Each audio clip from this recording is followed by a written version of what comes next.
You don't always attract what you are, sometimes you attract what you have. After the video of 10 methods to try and avoid narcissistic people in the future, I did receive quite a few emails of why do we attract them in the first place. So this video is going to explore some of the reasons as to why people might attract a narcissistic partner. Thank you very much to all the returning subscribers. If you are new to the channel, I'm Elizabeth Shaw and this channel is all about the narcissistic personality disorder to give you more understanding of the people you might have been around throughout your life, how to handle yourself around those people if you cannot go no contact, and different methods to find what works for you to recover from narcissistic abuse. If you do find the information on the channel helpful, please do subscribe. So when it comes to the narcissistic personality disorder, it is on a spectrum. There are some that are far more dangerous than others. And you can also have people that just have high levels of narcissistic traits, but they are not actually a narcissist. You kind of have to realise the person you're dealing with, and the disorder helps us explain what we've been through and how to handle these people. We also have to recognise that abuse is abuse and there is no excuse. Nobody makes somebody else abuse them. So when it comes to discussing these traits, you have to lose the mindset that it's your fault, because often it is not your fault. We have to pass responsibility back to the rightful owner. And this is one of the things that narcissistic people are often looking for. They are looking for people who are responsible for themselves, who take accountability for the things they do, because then a narcissist finds it far, far easier to shift the blame over onto someone that's willing to take a look at themselves and think, perhaps I could have done that a little bit better. Perhaps, yes, if I try it that way, it might work out better for everyone concerned. Narcissistic people are looking for people that they can gaslight and shift the blame to excuse themselves of the things they do by blaming other people for the things that they haven't even done. If you were raised by narcissistic parents, we can also then often end up with narcissistic friends and narcissistic partners, as we accept behaviour that we shouldn't be accepting. We've learned through that pattern of childhood that this is how people treat people, even if it's not how we treat people. So when someone does something, we can start to think, oh, well, I suppose my dad would have done that, or my mum was like that, my brother acted a bit like that, my sister could do that. So we then excuse their behaviour because we were programmed throughout our childhood to excuse people's behaviour. And that is people enabling people's toxic behaviour. We have to stop enabling people's toxic behaviour. We have to shift the blame away from the victim. When so many people question, what did you do? Often people did absolutely nothing other than be loving and kind and loyal and respectful. So we have to shift the blame away from the person who didn't do anything and back to the person who's running so many manipulative games in the background so that they can shift the blame onto the innocent party. And this isn't to play a blame game, because often those who have suffered at the hands of a narcissist take all the blame themselves, and often that is a healthy in some aspects because it shows that you are aware of your behaviour. Therefore, you can change your behaviour. And this is where a difference between a narcissistic person and a healthy person lay. With a narcissistic person, they are either unwilling or unable to recognise their own behaviour and blame everybody else. The healthy person is often able to see the toxic person's behaviour because they don't know about the narcissistic personality disorder, as well as being gaslighted, as well as having enablers training them that it's okay when it's not okay, but also they are willing to accept accountability for their own behaviour. They are willing to hold themselves responsible. They are willing to work on themselves and change themselves, not realising that sometimes the change they need to make is by stepping away from the person that's making them blame themselves. There is no wrong in being accountable for your own behaviour, and we can all make mistakes. We can all react at times. We can all defend ourselves, explain ourselves at times. We can all get baited into that situation. We all have our limits. There's no wrong with being responsible for our own behaviour, but at some point we have to pass responsibility back to the rightful owner for theirs.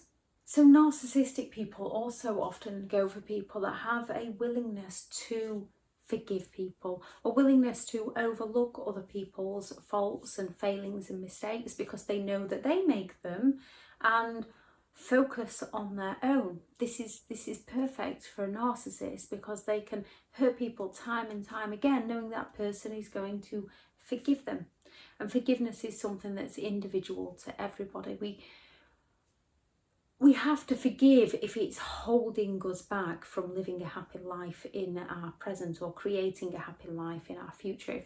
If by not forgiving it's holding us back, we have to find a way to forgive. If you can move on without forgiving, then that's your personal choice in life, as long as it's not harming you. Forgiveness is individual to you, but often within a toxic relationship we are far too forgiving, and it's okay to give people one chance. People make mistakes, people make errors in judgments. If they take that chance and then do it again, that's then a choice that they have made, and there is a very good chance that they will do it time and time and time again until we break free. And yes, there's things like trauma bonding to work through, and we can work through these things. If you survived the relationship, whatever that relationship was, whether it was a parent, a boss, a friend, a partner, a child, if you survive the relationship, you will survive recovery and you will thrive afterwards, because you will have more knowledge, you will have more awareness, not only about yourself, but about those around you.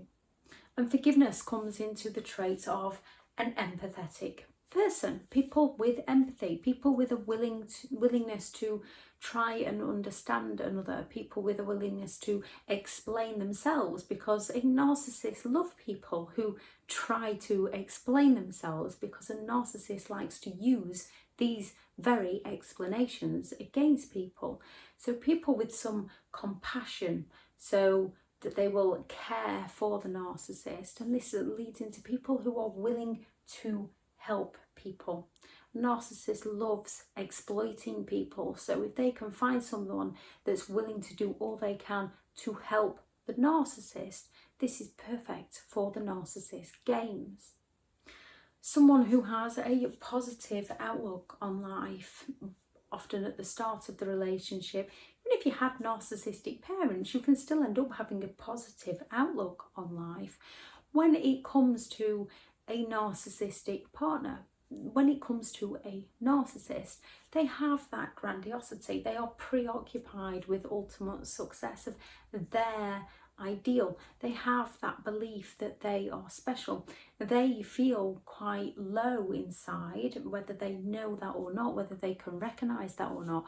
They have low self-esteem, and some have insecurities and fear of abandonment. It depends on the individual narcissist. When it comes to the characteristics of the disorder, they want someone that's going to raise them up. They want someone who's got a positive outlook on life. They want someone who looks like they're going somewhere, because they want to latch on to that. They feel envious of that person, so they want to latch on. Then when they realise that they can't achieve that for themselves, they then have to bring that person down with all the devaluation, when they are intimidating people and shaming people, humiliating people, criticizing people. They are pulling people down to feel better about themselves. So many people can't understand how they went from where they were to being in that sort of relationship and feeling how they are. And often we don't know about the disorder, and we also think that people think like us. When we're coming from a place of respect and loyalty and honesty and wanting to work to achieve something, we assume that those people are coming from the same sort of place, not realising that they're not, and they are going to mirror us to claim they want the same thing as us, to sell us an illusion, a false belief of who they are. And they sell us that false belief very, very well through the love bombing and the flattery. So we have nothing to think wrong of them. We don't see why anyone would do such a thing. It's not till afterwards where we can recognise what the disorder is and the repeated patterns of behaviour from that individual, the idolisation, the devaluation, the discard, the smear campaign, the hoover, and not just with ourselves, with exes, with the new partners, with siblings, with co-workers. It's that repeat pattern of behaviour. It's not till we are out that we actually see it for what it is. When it comes to things like flattery, in the love bombing stages, when it comes to that flattery, if you were raised by a narcissistic parent, you will have been most often invalidated a lot, humiliated a lot. Not always, mainly the scapegoat, but the golden child can receive these things as well.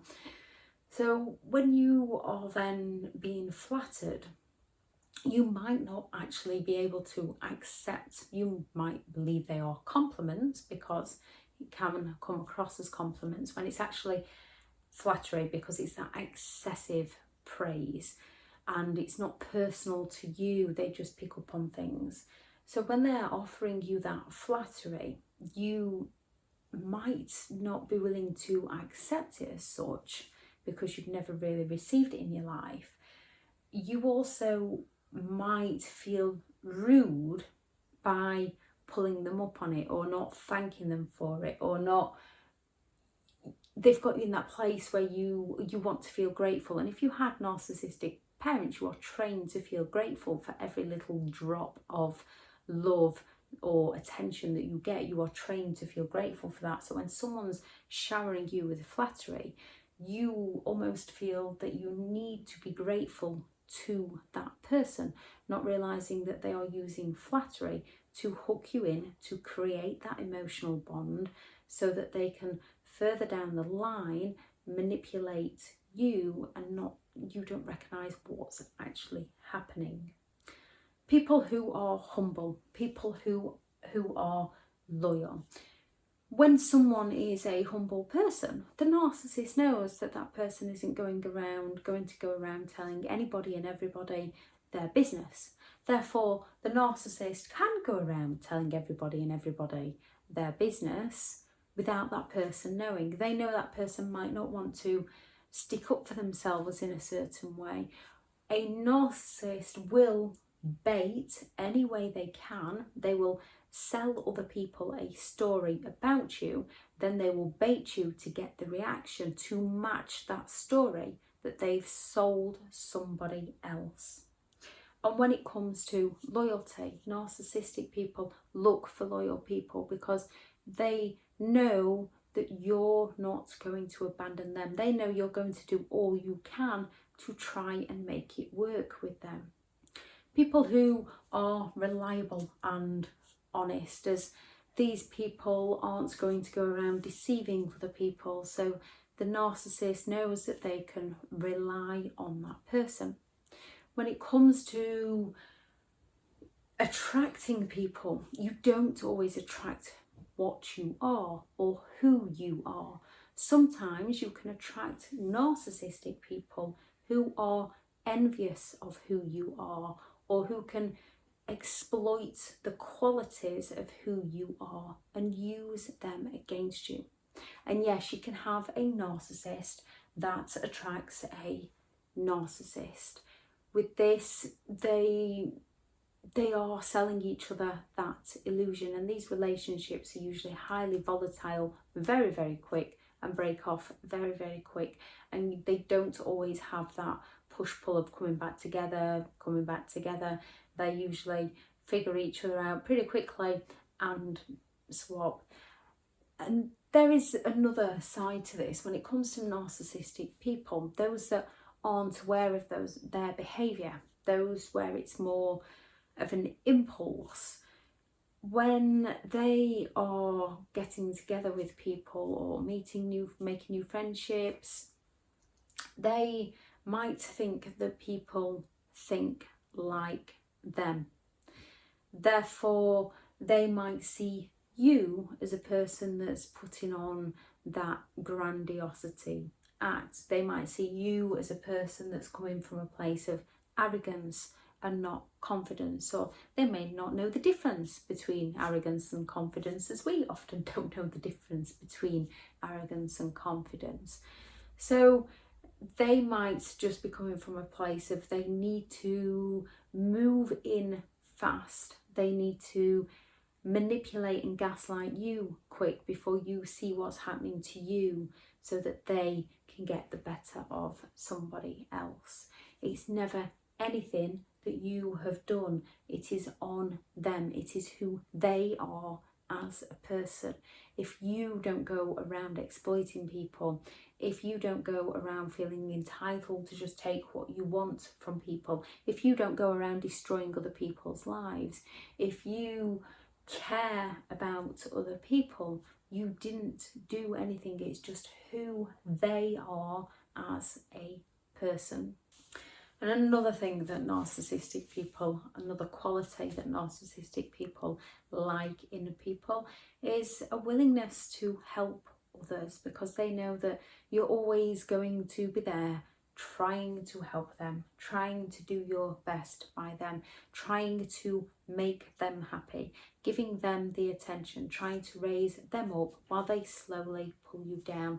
And in all the dynamics I've heard and I've seen and I've lived, when it comes to two people and one person is trying to raise another one up and another person is trying to pull everybody else in the house down, the one that's trying to pull everyone down often wins. That negativity often pulls everyone down. The only way to break free from that negativity is to walk away from the negativity.